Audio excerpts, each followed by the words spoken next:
Well, I get another opportunity to speak with one of these fabulous Tucson real estate agents. I'm always excited for these interviews, but this one, I think there's a little bit of a twist because you and I share some common interests in downtown and other places as well. Stacey, welcome to whatever we're calling this show. I think it's called Meet the Agent. We'll call it that. All right. Sounds good. Thanks, Tom. So you are in real estate, as I understand? Real estate. Yeah. I'm in real estate. I'm in momhood. What? I don't know Okay. exactly what chapter to call that. Yeah. So the real estate, momhood. Which came first? Real estate. That. But what got you into this business to begin with? I started out in 2008 in real estate. It was a great time Okay. to get into real estate. Yeah, yeah. And you're probably, if you're out there in TV land, you're kind of not hearing the sarcasm necessarily in her voice because we had just come off the time when the lenders had crashed the market. Sorry about that. And there were a lot of challenges in that market with short sales, foreclosures. And you decided, my life is just too good. I would like to get into something stressful and aggravating and frustrating. Sure. I mean, it seemed like a great time, but it was obviously at the tail end. And I didn't have great mentorship at the time. I was a little overwhelmed. This is a success story in the making, I'm telling you. Yeah. And so I got into real estate. It didn't last very long. I pivoted to property management, which was really exciting.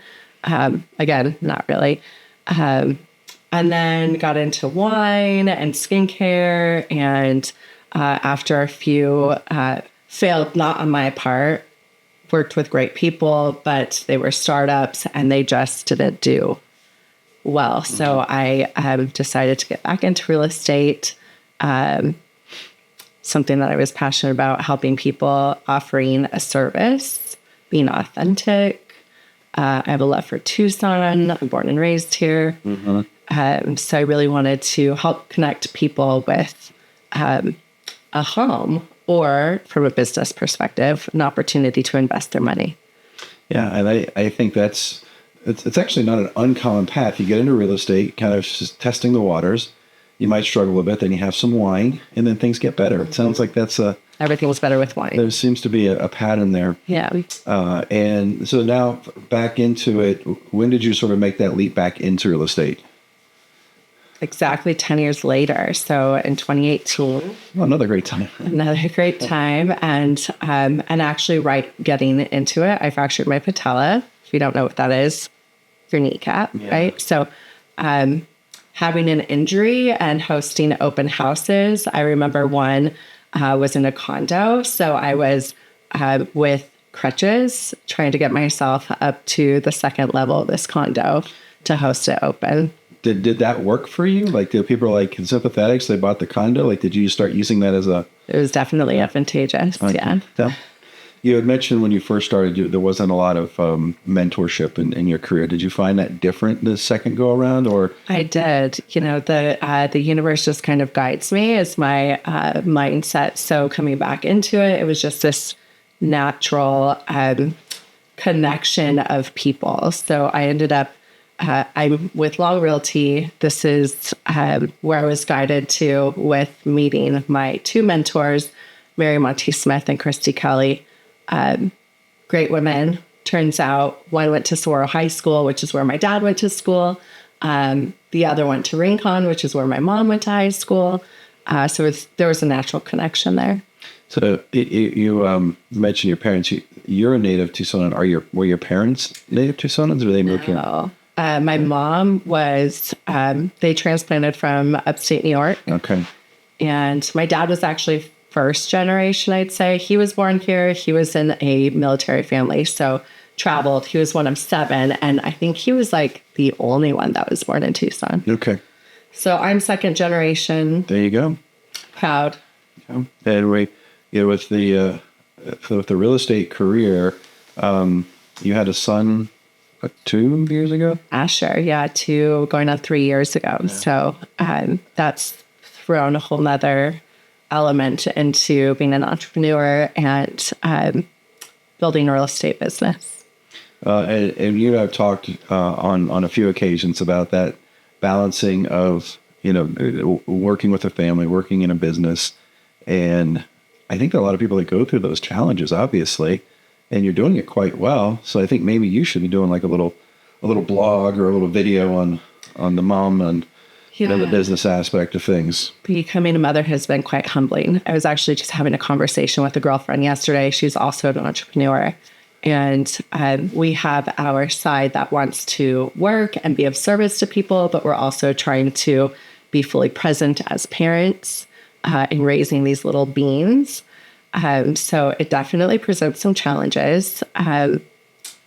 But yeah, back in the day, I was kind of like the Tucson ambassador, and friends would contact me to find out what's the latest restaurant or show to attend. At that time, I was actually working at the Realtor Theater.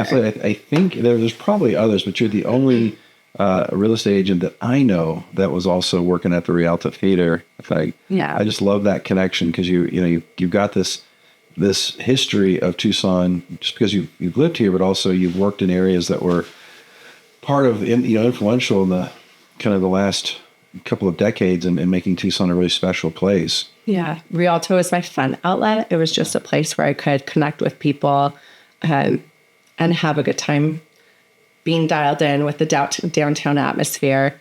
I've made some pretty significant friendships out of that experience. And funny, I haven't attended a show since 2020, so I'm missing that kind of part of my life. And I think eventually I'll find my way back. Let me do the math here really quick. 2020, so that was just, so we had COVID, and then there was a kid. Okay, I'm starting to see why. Maybe it's a little tougher to get downtown. Yeah. So from that now, instead of looking at the shows and the restaurants, I'm trying to figure out where can we go with Asher and what is a family-friendly community place that we can have adult time paired with Asher connecting with friends. Do you find there's a lot of that in Tucson, or is it hard to find? Not as much. I think we're becoming a little bit more forward thinking in that aspect, but it's still quite limited from my experience. I'd say the Mercado is kind of our spot. We go to the Mercado Annex. Okay, so you're back downtown? Definitely downtown. I think that also it's just like-minded entrepreneurs that are parents. They create businesses that provide that platform for the adults to play and the kids to play at the same time. Very cool. Do you find yourself, when you're in real estate, do you find yourself gravitating more towards entrepreneurs and self-employed, or do you have like a profile of clients that you worked with? Not intentionally. I think we just gravitate towards each other. Yeah. So you're not out there marketing, like, if you're self-employed and hard to get a loan, give me a call. That should be one of my outlets. Yeah. Not that you can't get a loan when you're self-employed, but the hurdles are they're definitely challenging. And you want to get prepared a little bit sooner on those. But the universe is just pulling you together, because I think, like you said, I think there is something to you put out there in the world of who you are. And if you're honest about it, then you tend to attract people that have that similar. Sure. We have commonality. So I understand what they're experiencing, and then I can provide them the tools to help them navigate to succeeding in whether it's a purchase for them personally or for their portfolio.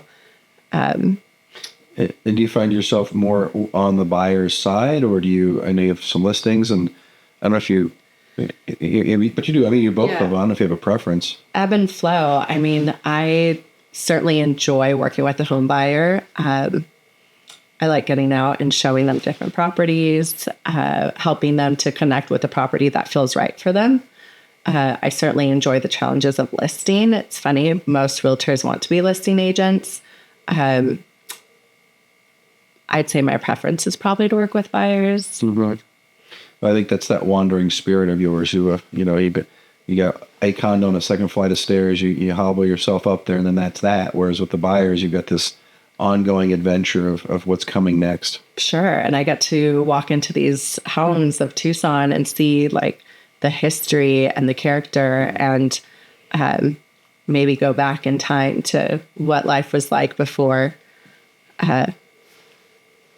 before the resurgence and all this activity. Yeah, I mean, for the new owners, You correct me if I'm wrong. This, will you own, or you have owned, or you recently owned an older home?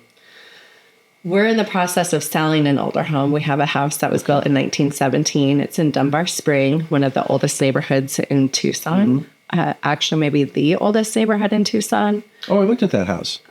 That's a different house. Oh, it's a different house. Yeah. Okay. So we sold a house. Let's see. We bought a house 5 days after we closed on our house 5 days after Asher's arrival. So we had a baby. We bought a house. 3 months later, sold a house in the same neighborhood, and now we're selling that house. Okay.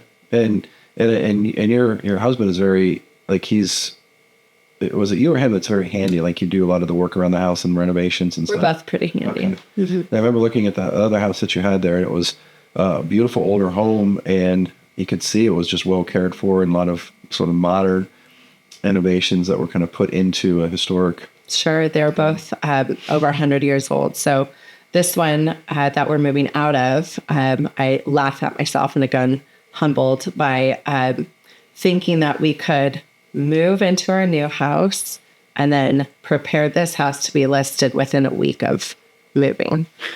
So here we are 4 Did you weeks have later. a conversation with your agent about the realistic expectations? It's definitely sent me into a different perspective. I think I was delusional.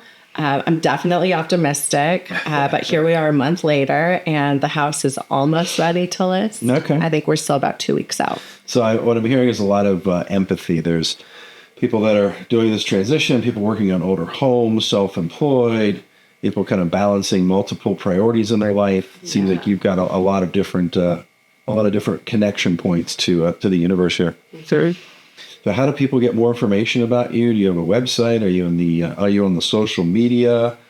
You have billboards all over town that people call? Yeah. No, I actually kind of fly under the radar. I am on Instagram. It's more of a personal meets professional site. But again, I have a 2.5-year-old. He's very adventurous and keeps me on my toes.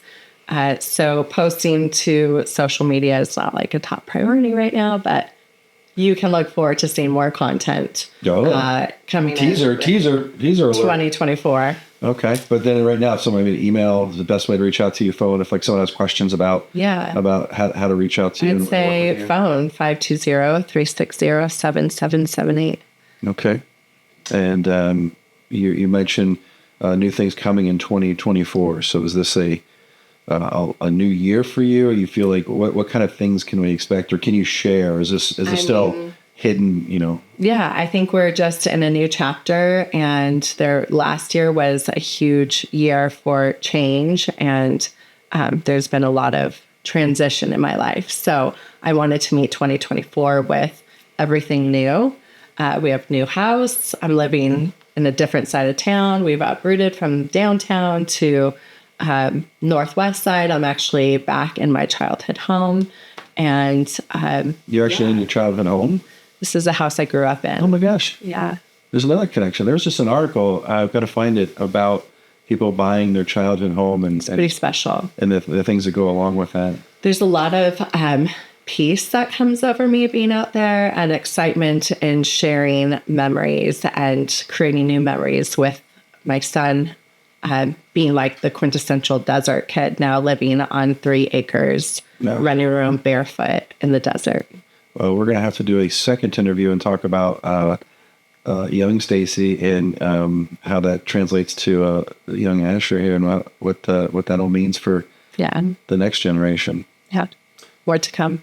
But in the meantime, if you have any questions, just reach out. We'll put your email and phone number somewhere on the screen here. And I look forward to seeing all the cool stuff you do in 2024. Likewise. Thanks, Tom.